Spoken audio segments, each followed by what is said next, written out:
macam hewan. Pada masa sekarang orang Minangkabau banyak yang menjadi pedagang, pegawai dan ahli berbagai bidang. Jumlah populasinya sulit dihitung, karena banyak tersebar di berbagai daerah di Indonesia. Tapi paling tidak ada sekitar 6 juta jiwa. Masyarakat suku Minangkabau. Kelompok kekerabatan paling kecil dalam masyarakat Minangkabau disebut Saparinduan, satu ibu, tapi dulu tidak jelas batasnya.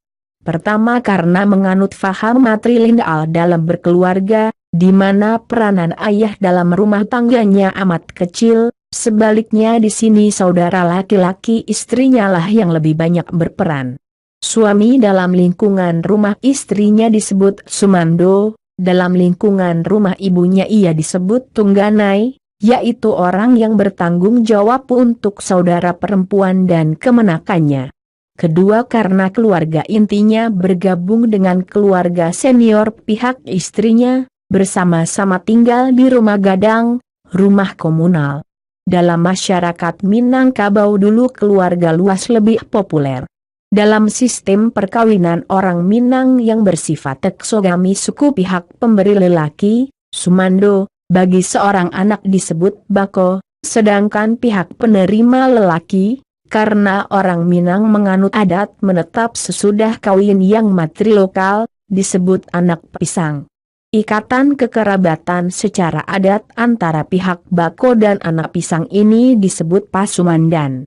Walaupun gelar-gelar adat kepenghuluan diwariskan dari mamak, saudara lelaki ibu, kepada kemanakan, ego lelaki, akan tetapi ada juga gelar yang diberikan oleh pihak bako, pihak ayah, terutama gelar-gelar untuk seorang lelaki yang bukan penghulu atau datuk, yaitu gelar sultan.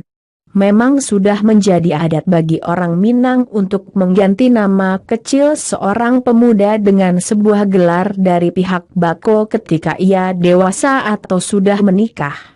Gelar sultan ini menunjukkan bahwa seorang pemuda telah diterima satu tahap di lingkungan pergaulan adat masyarakat nagarinya. Biasanya gelar sultan itu dilengkapi pula, misalnya menjadi Sultan Pamenan, Sultan Tanbijo, Sultan Alam Syah dan sebagainya. Keluarga luas orang Minang yang terbatas berdasarkan keturunan perempuan itu disebut Parwik atau Saparwik, satu perut, sering juga disebut kaum gabungan dari beberapa Parwik yang merasa berasal dari cikal bakal yang sama disebut suku, karena itu ada larangan untuk mencari pasangan kawin di dalam suku yang sama. Prinsip keturunan seperti di atas bukan berarti menyebabkan peranan laki-laki menjadi kecil, sebaliknya ia berarti oleh peran sebagai Tungganai di rumah ibunya, dan sebagai Sumando di rumah istrinya. Untuk itu laki-laki Minangkabau diberi kekuasaan memelihara dan mengatur harta pusaka dan berhak mewarisi gelar keturunan dari mamak. Laki-laki yang terpilih sebagai penghulu, kepala kaum suku, berhak memakai gelar datuk. Istilah suku pada masyarakat ini tidak sama dengan suku bangsa. Suku lebih setara dengan marga pada orang Batak, hanya bedanya suku ditarik menurut garis keturunan matrilineal. Ada 4 buah suku yang dianggap mula-mula ada, yaitu Bodi, Caniago, Koto, dan Piliang. Kemudian berkembang menjadi suku-suku baru seperti Malayu, Jambak, Koto Anyia, Payobada, Kurai, Bendang, Sikumbang, Mandailing dan lain-lain. Kesatuan hidup setempat di lingkungan ranah Minang ini adalah nagari. Pada zaman dulu setiap nagari mempunyai kekuasaan otonomi sendiri-sendiri, yang mengatur adalah musyawarah para penghulu suku. Secara demokratis mereka akan memilih seorang kapalo nagari, kepala desa. Pada zaman Belanda diubah namanya menjadi wali nagari. Setiap nagari terdiri atas beberapa buah kampung, yang biasanya dihuni oleh satu suku tertentu. Perbedaan kelas sosial yang tajam dalam masyarakat ini boleh dikatakan tidak ada. Hanya nampak sedikit pada tingkat kepemimpinan, karena selain penghulu kaum, di atasnya ada penghulu suku. Lalu di tingkat nagari ada penghulu andiko, penghulu utama.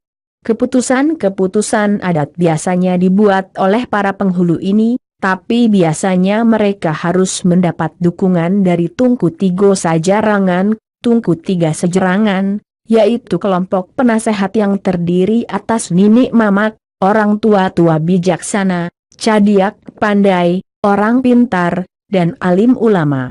Pada masa sekarang sistem kepemimpinan adat seperti itu sudah didesak oleh sistem pemerintahan nasional. Kesenian orang Minangkabau. Kesenian Minangkabau amat banyak mengambil gagasan dari lingkungan alamnya.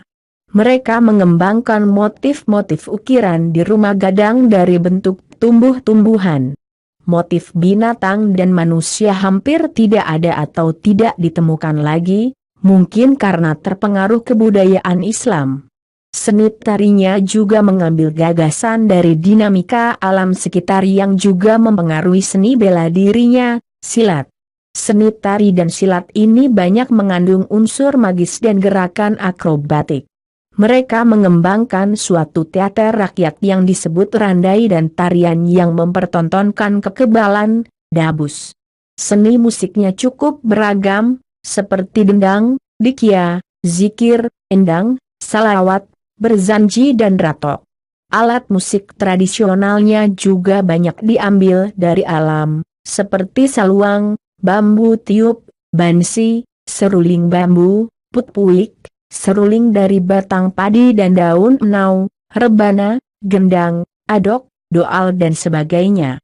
Agama dan kepercayaan orang Minangkabau.